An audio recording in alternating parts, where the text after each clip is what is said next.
नमस्कार, कैसे हैं आप सभी। मैं हूं आपकी दोस्त सारिका त्यागी, जो रोज लाती हूं छोटी छोटी प्यारी प्यारी स्टोरी। वो स्टोरी जो मुझे मेरी दादी नानी सुनाती थी और मैं आप सभी को सुनाती हूँ।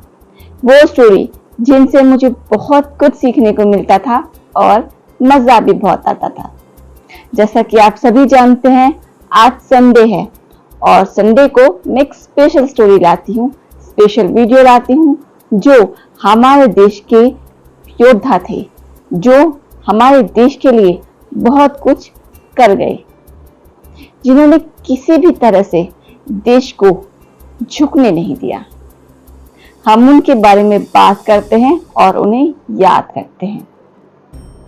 जैसा कि आज तक मैंने आपको बहुत सारी स्टोरी सुनाई है और वो स्टोरी हमारे देश के अलग अलग कोनों में से थी। मैंने आपको बहुत सारी कहानियां सुनाई, पर मैं अपने ही शहर की कहानी कैसे छोड़ सकती हूँ, जिस कहानी का जुड़ाव मेरे ही शहर से है। जैसा कि आप सभी जानते हैं, मैं हरिद्वार में रहती हूँ, पर जो मेरी जड़ें हैं वो मेरठ से जुड़ी हैं। मेरा मायका मेरठ में है। मेरा बचपना मेरठ में ही गुजरा है। स्कूलिंग, कॉलेज, सब कुछ मेरा मेरठ में हुआ। मुझे वहां की छोटी छोटी और बड़ी बड़ी कहानियां सब पता है। आप सब जानते होंगे कि 1857 की क्रांति हमारे शहर मेरठ से ही शुरू हुई थी, जो कि हमारे देश की प्रथम स्वतंत्रता संग्राम के लिए एक क्रांति थी, जिसमें सब एक साथ जुड़े और अंग्रेजों के खिलाफ विद्रोह किया। पता है, मैं स्कूल जाया करती थी तो अपने ओगरनाथ मंदिर के सामने से निकलती थी, जिसे हम काली पलटन मंदिर भी कहते हैं। काली पलटन किस लिए कहते हैं? क्योंकि जो अंग्रेजों के समय उनकी सेना थी, उसमें हमारे भारतीय जवान भी थे, जिसको वो लोग काली सेना बोलते थे। काली मतलब कलर की, उससे उन्हें काली पलटन बोलते थे। आप लोग जानते हैं कि हमारी जो 1857 की क्रांति थी वो मेरठ से शुरू हुई थी। वो मेरठ के काली पलटन मंदिर से शुरू हुई थी। आइए जानते हैं हम उस कहानी के बारे में, उसके पहले नायक के बारे में। ये कहानी कहां से शुरू हुई?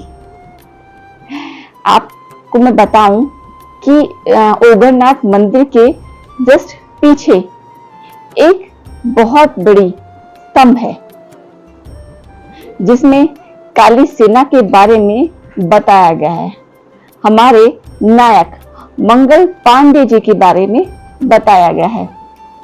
आइए जानते हैं हम उस नायक के बारे में, हमारे मंगल पांडे जी के बारे में।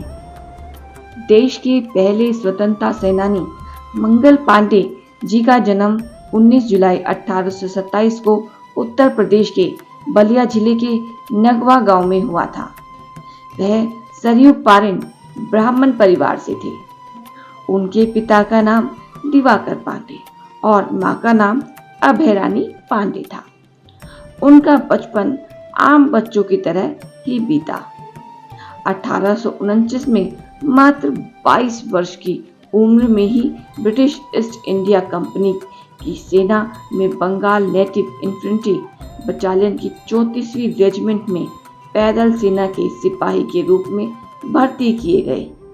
इस रेजिमेंट में ज्यादातर ब्राह्मणों को ही भर्ती किया जाता था। 1856 से पहले तक अंग्रेजी सेना के भारतीय सिपाही ब्राउन ब्रिज नाम की बंदूक का इस्तेमाल करते थे। 1856 में भारतीय सेना के इस्तेमाल के लिए एनफील्ड P53 लाई गई। इस बंदूक को लोड करने से पहले कारतूस को दांत से काटना पड़ता था। इसी समय भारतीय सिपाहियों के बीच यह बात फैल गई कि इस राइफल में इस्तेमाल किए जाने वाले कारतूसों में गाय और सूअर की चर्बी का इस्तेमाल किया गया है। इस वजह से हिंदू और मुस्लिम सैनिकों की धार्मिक भावनाओं को ठेस पहुंच रही थी। सिपाहियों द्वारा इसे ब्रिटिश शासन द्वारा हिंदू और मुसलमान धर्म को भ्रष्ट करने की सोची समझी साजिश कहा गया। इस विद्रोह के पीछे एक और कहानी भी है। लेफ्टिनेंट जे राइट ने अपनी रिपोर्ट में कहा था कि एक बार एक नीची जाति के खलासी ने ब्राह्मण सिपाही के लोटे से पानी पीने की इच्छा जाहिर की, तो उसे यह कहकर पानी पिलाने से मना कर दिया कि इससे उसका लोटा अशुद्ध हो जाएगा और धर्म भ्रष्ट हो जाएगा।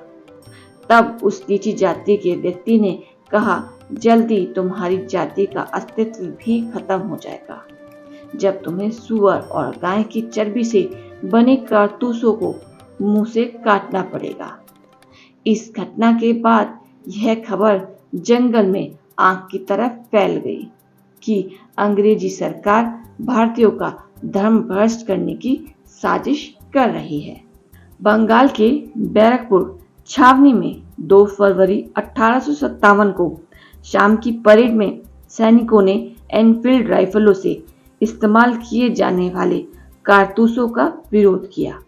मंगल पांडे ने सुअर और गाय की चर्बी वाले कारतूसों का विरोध किया और भारतीय सिपाहियों को भी ब्रिटिश शासन का विरोध करने के लिए तैयार कर लिया।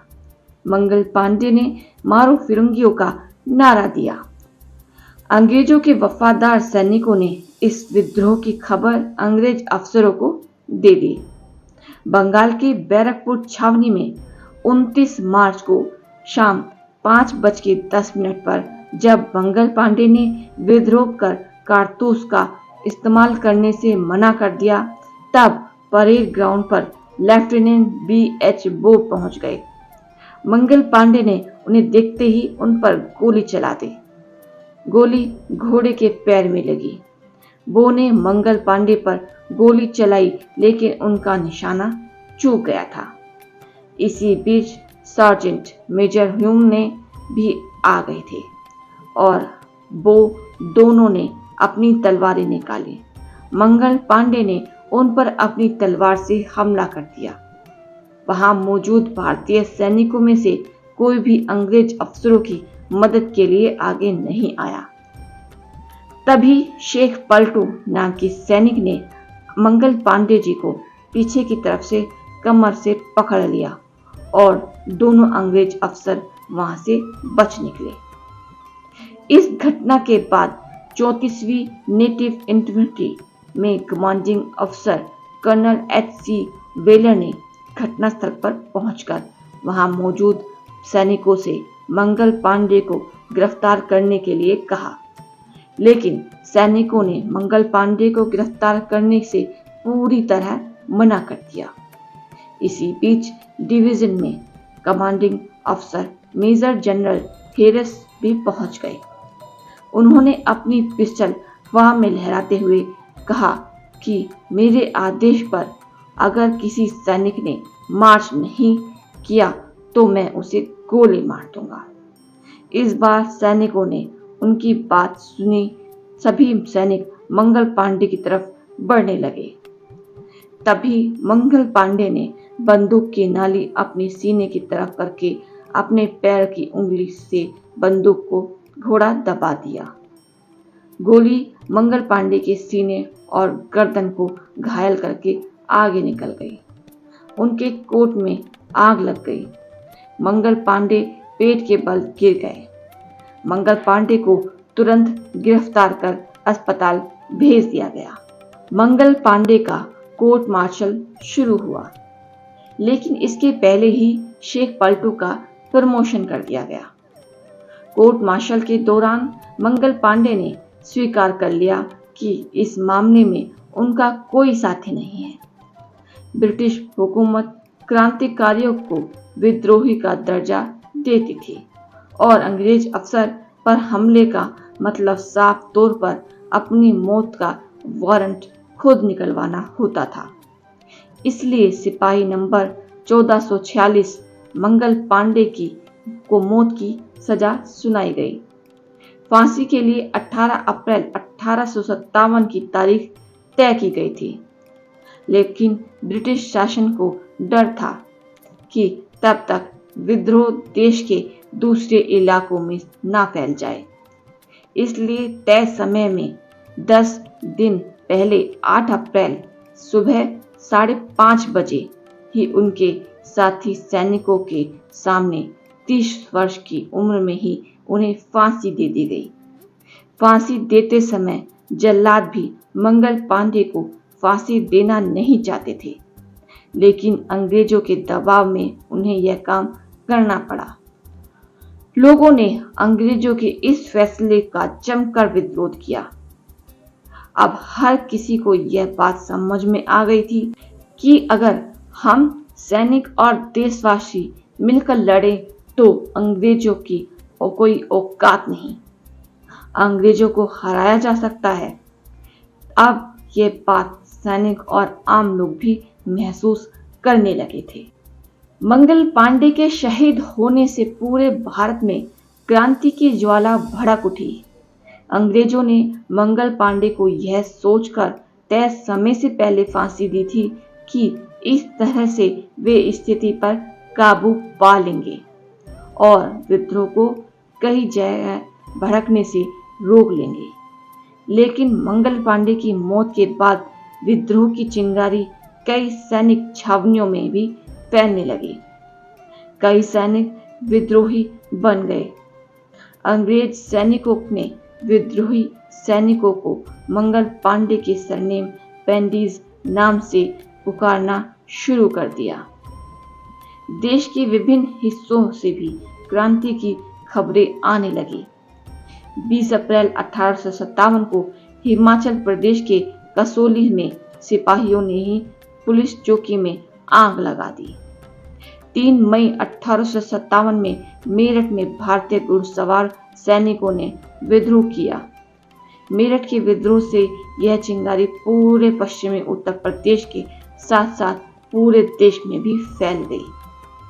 30 मई को लखनऊ और पुरानी लखनऊ समेत चिन्हट, इस्लामगंज के किसानों, मजदूरों और सैनिकों ने मिलकर अंग्रेजों के खिलाफ विद्रोह कर दिया।